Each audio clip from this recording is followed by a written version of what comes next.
मैं play list बनाकर डाल दूंगा। तो मैं जो पहले चैप्टर करने जा रहे हैं आज हम लोग, वो इमरजेंसी प्रोविजन करने जा रहे हैं। ये कौन से आर्टिकल से कौन से आर्टिकल में आता है? वो है आर्टिकल नंबर 352 से 360, ठीक, पार्ट 18। अब आर्टिकल 355 ऑफ द कॉन्स्टिट्यूशन कहता है, it shall be the duty of the union to protect the every state and ensure the state act in accordance to the constitution, ठीक। इसमें कोई प्रॉब्लम नहीं। तो इमरजेंसी कौन कौन सी होती हैं, पहले यहाँ रिकॉल करते हैं।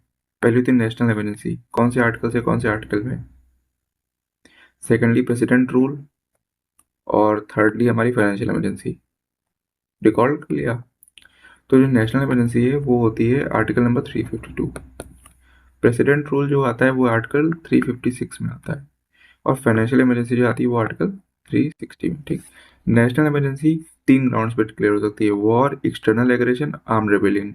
आर्म रेबेलियन को यहाँ पे 44th अमेंडमेंट एक्ट से लाया गया था, ठीक।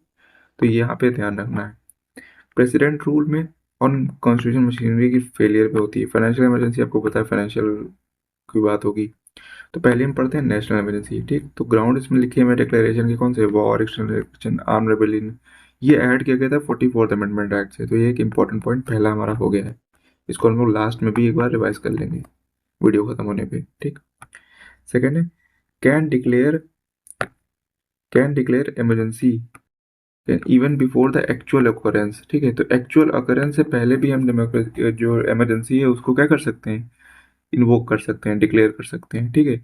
डिफरेंट प्रोक्लेमेशन भी दे सकते हैं, ज़रूरी नहीं है कि नेशनल इमरजेंसी को डिक्लेयर करें। हम अलग अलग प्रोक्लेमेशन भी दे सकते हैं कि एक्सटर्नल वॉर के कंटेक्स्ट में दी गई है, कि एक्सटर्नल एग्रेशन में कंटेक्स्ट में दी गई है। और इस बात को different proclamation for different emergency, ये आवाज़ जो है 38th अमेंडमेंट एक्ट से लाई गई थी, ठीक है। तो अब तक हमने 2 अमेंडमेंट एक्ट पढ़े हैं यहाँ से, 44th, ठीक, और सेकेंड है हमारा 38th, ठीक। चलिए फिर देखते हैं, फिर डिक्लेरेशन की बात करते हैं। तो प्रीवियसली इंदिरा गांधी के टाइम पे 38th अमेंडमेंट एक्ट जो आया था, ठीक है, इसने परव्यू ऑफ जुडिशियल रिव्यू हटा दिया था, ठीक।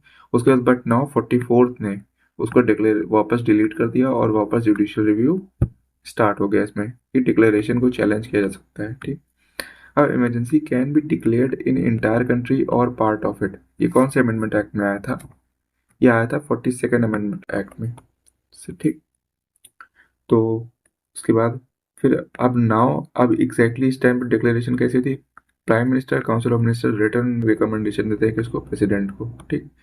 लेकिन यहाँ पे हाँ ये बाइंडिंग होती है इनके ऊपर, ये पता होना चाहिए आपको, क्योंकि ये काउंसिल ऑफ मिनिस्टर की एड एंड एडवाइस पे काम करते हैं, ठीक। तो अब तक हमने यहाँ पे 3 अमेंडमेंट पढ़ लिए। 44 से क्या क्या हुआ तो रिकॉल कर लें आप, 42nd से, और एक और आर्टिकल था 38, ठीक, बता देते हैं।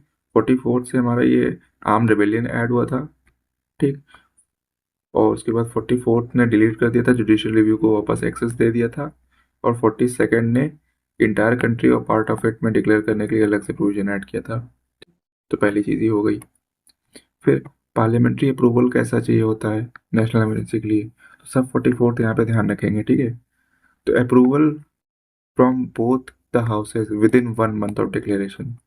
If Lok Sabha dissolved that time, proclamation will 30 days survive for the first sitting of the Lok Sabha.